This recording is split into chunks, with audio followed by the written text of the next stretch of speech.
I don't know that they're even dying for ideas, you know. And I think that one of the things that as we discover more and more about this group, whatever you want to call it, Daesh, you know, ISIS, ISIL, IS, you know, always be skeptical of people who don't know what their own name is.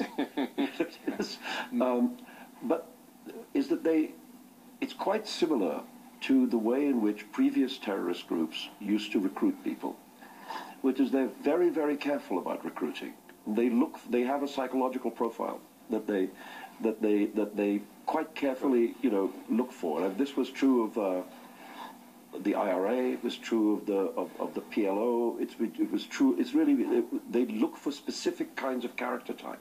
Very targeted. Yeah, and they spend, it seems, a very long period of time in the recruitment period, you know, where they try and learn what the person's needs are and weaknesses are, etc. And they play. So they're basically. It's not like they're just calling in, you know, the Muslim community to go to war. They're finding very carefully targeted individuals who then are willing to become pawns in their game, you know. And I mean, I remember when I was writing my novel Shalimar the Clown, which is the main character in that novel, is a perfectly ordinary, sweet Kashmiri young man who eventually becomes a jihadist and killer, you know. And really I wanted to understand the transformation. How does that happen?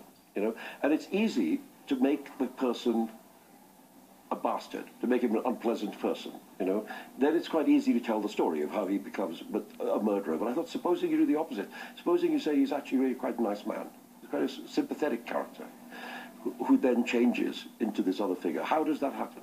And that's really the question that book asked, and the answer that I came to was really interesting to me anyway, because what I find myself thinking is, if you have this village, in the novel in Kashmir, but it could be anywhere, you know, in which the same problems affect everybody, you know, the same issues of whatever you want to call it, oppression, ideology, etc., the same things are working on everybody.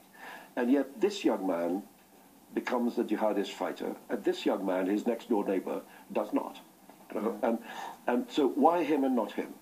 You know, if the same social and economic and political and cultural and ideological forces are at play on everybody, why do some people do it and other people not do it? You know? And it seems to me the answer is the old novelistic answer, which is character, which is that it is in the character of some people to become capable of extreme violence, and it is not in the character of others. And that's the people that groups like Daesh are looking for. They're looking for the people within whose nature the possibility of extreme violence exists.